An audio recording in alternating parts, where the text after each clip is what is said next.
first at 9 this Monday, the 6th of October 2025. Cultural tourism. Government plans to develop more World Heritage Sites as tourist destinations, says the Minister of Buddha Sasana, Religious and Cultural Affairs. Aerial connectivity. Former Sri Lankan Airlines CEO calls on the private sector to launch more domestic air services, highlighting the industry's strong potential. Union warning. Teachers threaten trade union action if the proposed penal code amendments are passed in Parliament. Serious accusation. Field Marshal Sarath Fonseca calls for former President Mahinda Rajapaksa to be tried for treason.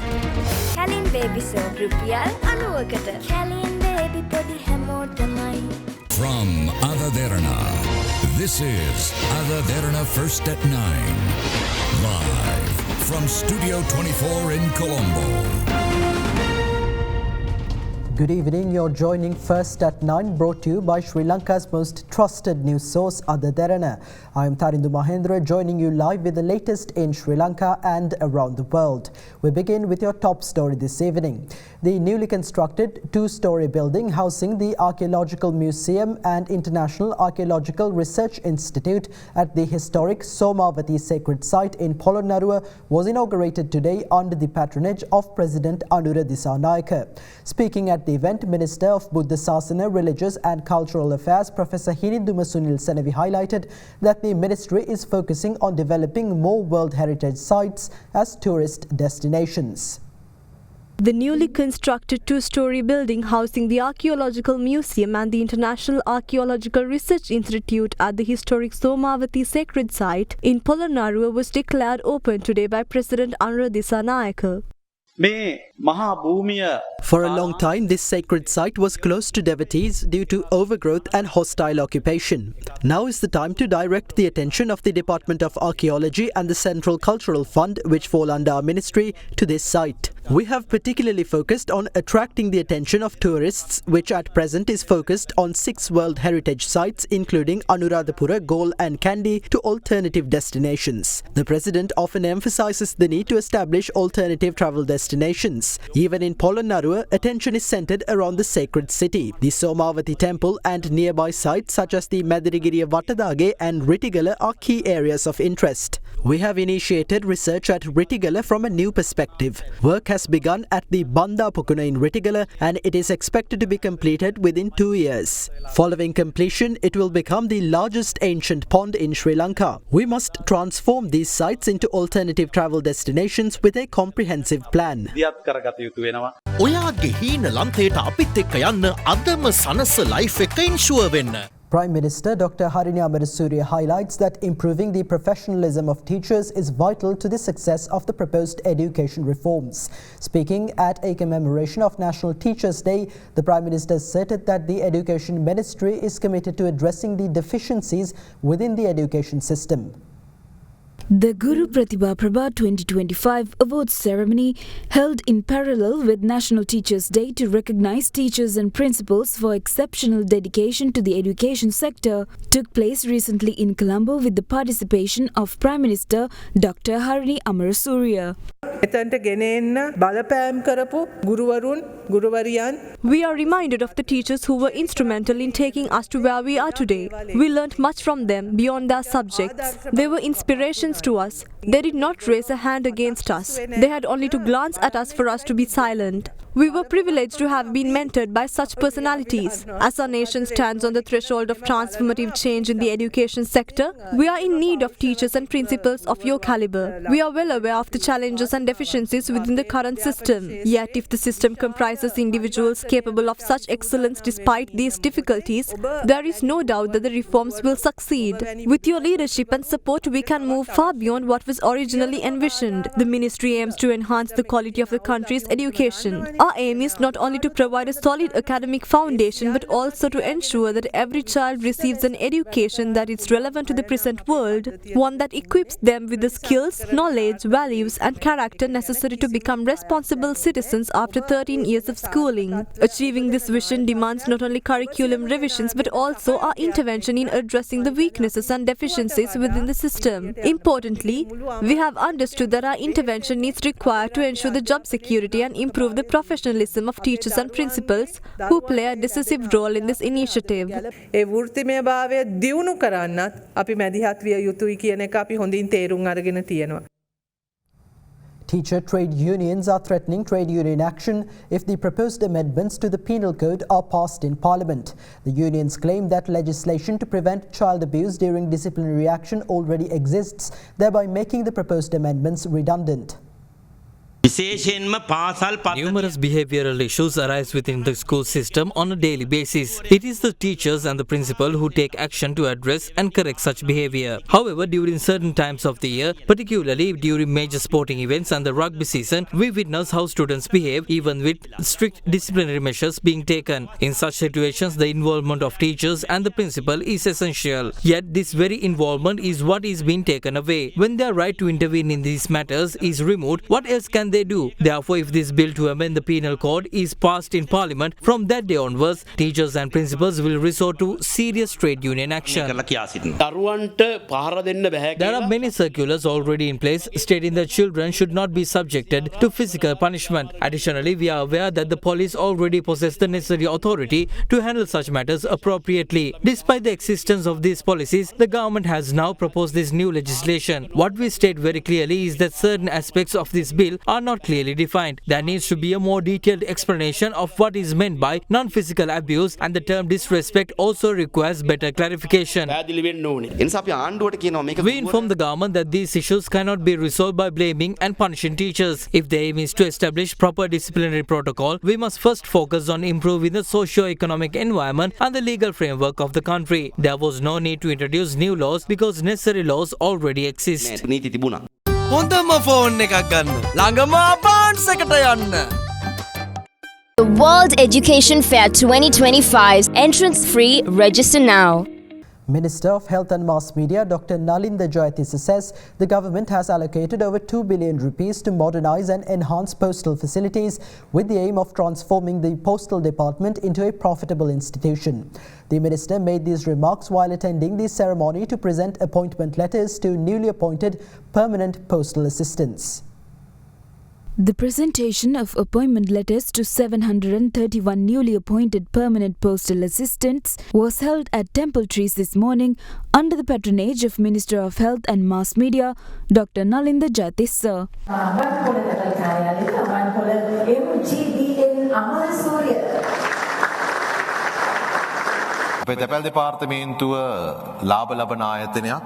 In our effort to make the postal service affordable, efficient and profitable for the people, the Treasury has allocated 2.08 billion rupees for renovations, technological upgrades and other facility improvements, except expenditure for recruitment and permanent appointment of employees. At no time in history has such attention been given to the postal department as in this year. There were long-standing demands and we are now addressing them, elevating the status of the department. We are also in the process of recruiting more than 3,000 new employees. If each of you perform your duties with greater dedication, we can strengthen the department and make it a profitable entity, contributing positively to the overall economy. තැපැල් සේවාව ලාභ ලබන ව්‍යාපාරයක් බවට පත් කරන්නට පුළුවන්. එය අපේ රටේ ආර්ථිකයට විශාල පිටුවහලක් සැපෙන දෙයක් බවට පත් වෙනවා. Opposition leader Sajith Premadasa claims that smart education should be introduced into the Dhamma school system. Speaking at an event in Kaduwela, the opposition leader also raised concern over the declining number of enrolments at Dhamma schools. A talent evaluation program for students of Dhamma schools in the Colombo district was held at Bomiriya National School in Kaduwela under the patronage of opposition leader Sajith Premadasa. කතා කරනවා වගේම We must be dedicated to safeguarding and uplifting Buddhism not only with words but also with actions. The number of children enrolling in Dhamma schools is steadily declining. Every parent should direct their children to Dhamma schools on Sunday to provide them a religious education. At the same time, smart education must be introduced into every Dhamma school. Virtuous children should be fostered to create a moral, civilized, just and virtuous society. The education system should be updated. An outdated free education system is of no use to the citizens. There should not be obstacles against directing children toward the correct path. However, doing so should not entail physical and mental abuse. Children's rights should be protected. Field Marshal Sarath Fonseca says former President Mahinda Rajapaksa should face legal action for treason. He made this statement during an event in Matara.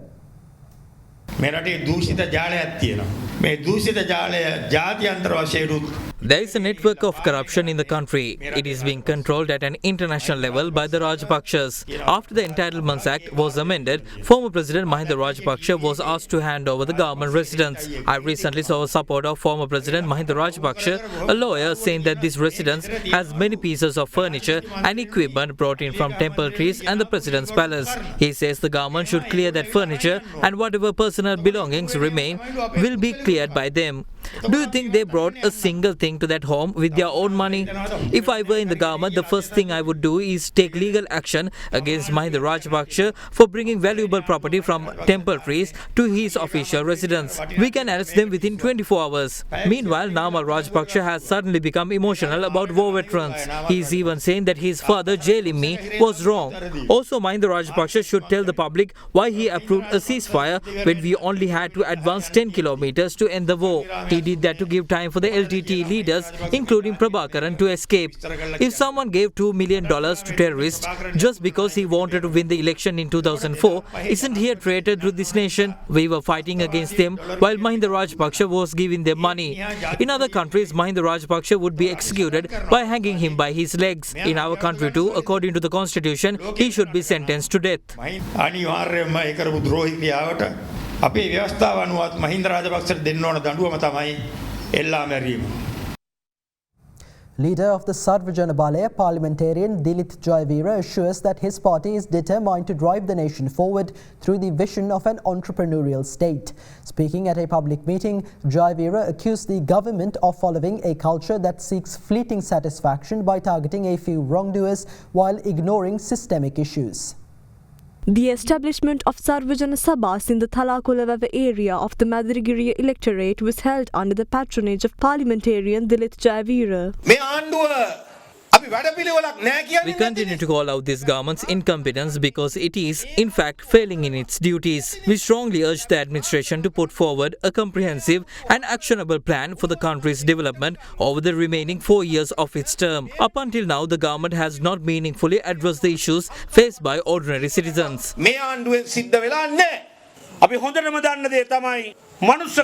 We fully understand and uphold the values of humanity and we are committed to preserving them. However, we do not subscribe to a culture that seeks fleeting satisfaction by targeting a few wrongdoers while ignoring the systemic issues. Those in power today attempt to project themselves as untainted by corruption. Yet their actions suggest otherwise. They hide behind claims of integrity while accumulating wealth far beyond that of previous political figures. Many hold significant sums in bank accounts and evade taxation entirely. In contrast, everyone within our movement contributes to the state. We are not thieves, we are taxpayers. No one here are thieves, all of us are taxpayers. We are determined to drive the nation forward through our vision of an entrepreneurial state, one that thrives despite the obstacles we face.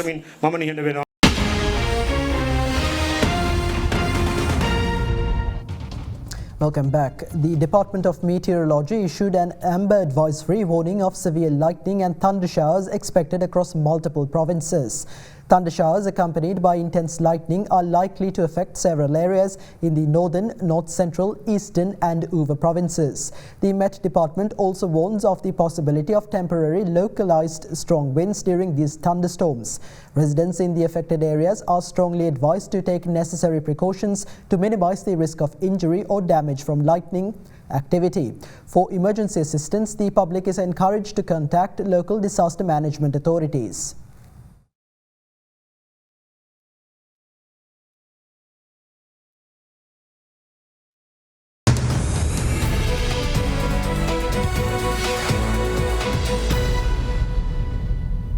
Former CEO of Sri Lankan Airlines, Peter Hill, says that Sri Lanka has strong potential for domestic air services, but the country's private sector has yet to take the initiative to begin such operations. Speaking at a recent event in Colombo, Hill stated that the aircraft required for domestic airline operations are readily available in the market and proposed that services be launched soon, starting with a service from Ratmalana to Jaffna. Meanwhile, the chairman of the Sri Lanka Tourism Development Authority, Buddhika Hewawasam, said that integration between government and private stakeholders is essential for the tourism sector to experience revolutionary growth. According to the National Tourism Policy, there is a very significant focus on promoting sustainable growth, integrated digital strategies, and there's an ambitious plan to reach 3 million tourists and subsequent tourists by 2030. So under these goals and the policies that have been set in the national policy, what are the biggest obstacles translating this policy into action in the ground? One of the key things that we've been identified is the structural change required by the tourism industry, because we know whilst the tourism industry is a private sector driven industry, it is combined with various stakeholders.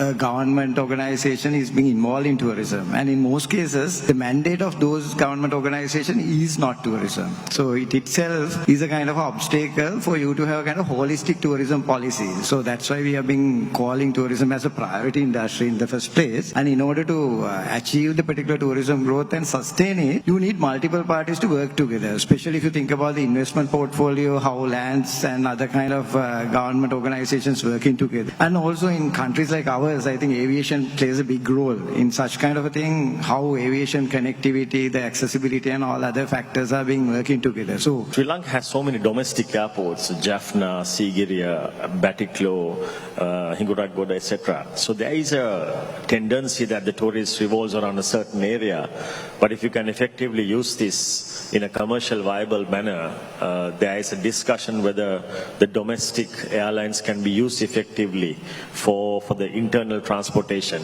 And what is your view on that? And anything that you can propose, any strategies or any actions that can be proposed on this? Domestic airlines have been in this country for many, many, many decades. Back in the 40s, 50s, 60s, we had aeroplanes flying to the domestic airports, and that was the easiest way to travel when the roads weren't so clever in those days. Get those domestic airlines going again. Now, the air taxis, they're good for the select few, the few people that can afford to charter them. The helicopters, even more expensive. Not the way to go. We've got to develop affordable domestic transport around the country by air. First of all, we start by looking at the right equipment. The right equipment is aircraft that can seat maybe 50 to 70 people and carry their baggage with them in comfort. Those aircraft are readily available in the world markets. Why is it not happening in Sri Lanka? Well, the private sector hasn't stood up yet. They haven't got their act together to transition from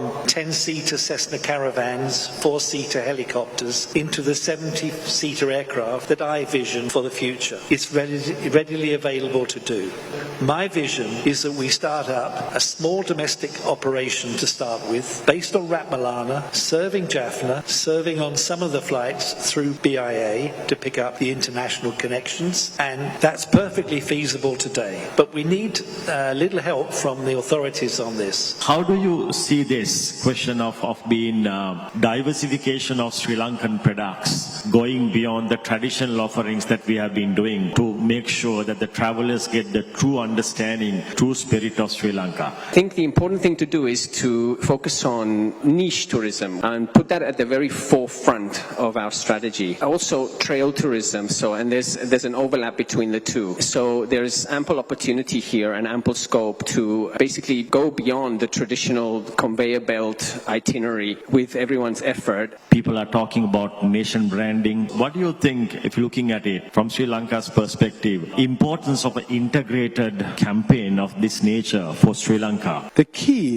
is to build on the building blocks of success.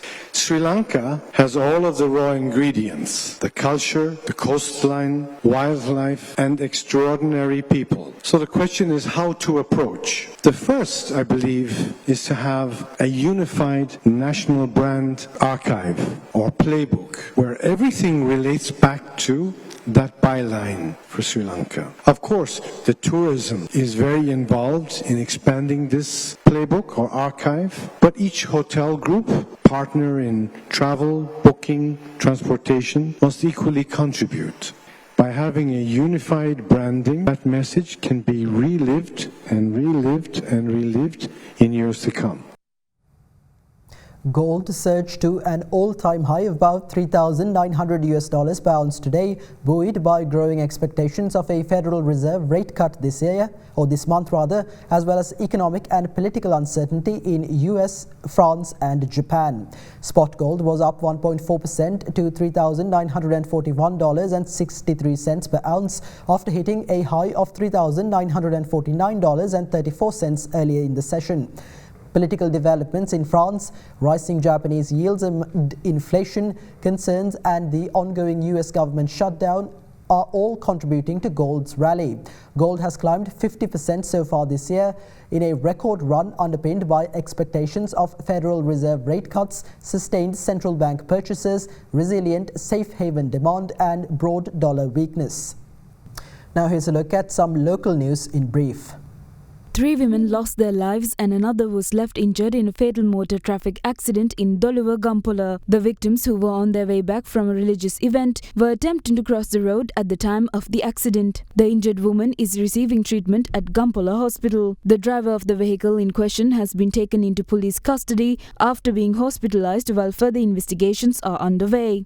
Meanwhile, 2 brothers were arrested in the Bokundara area while transporting a consignment of heroin and crystal methamphetamine worth nearly 30 million rupees on a motorcycle. The arrest was made by officers attached to the Moratuwa Police Special Task Force camp. Police seized 2 kilograms and 106 grams of heroin, 478 grams of crystal methamphetamine and a motorcycle used for transportation. In other local news, authorities revealed that 32 pigeons have been stolen from the Dehiwala National Zoo late at night on October 4th. The birds have been placed in the custody of the Dehiwala Zoo pursuant to a court order. The employee on duty that night has been temporarily suspended. That's all for tonight from First at 9. For the latest developments around the clock, stay in touch with Ada Derana, the Sri Lankan news brand of international excellence. Thank you for joining. Have a great night.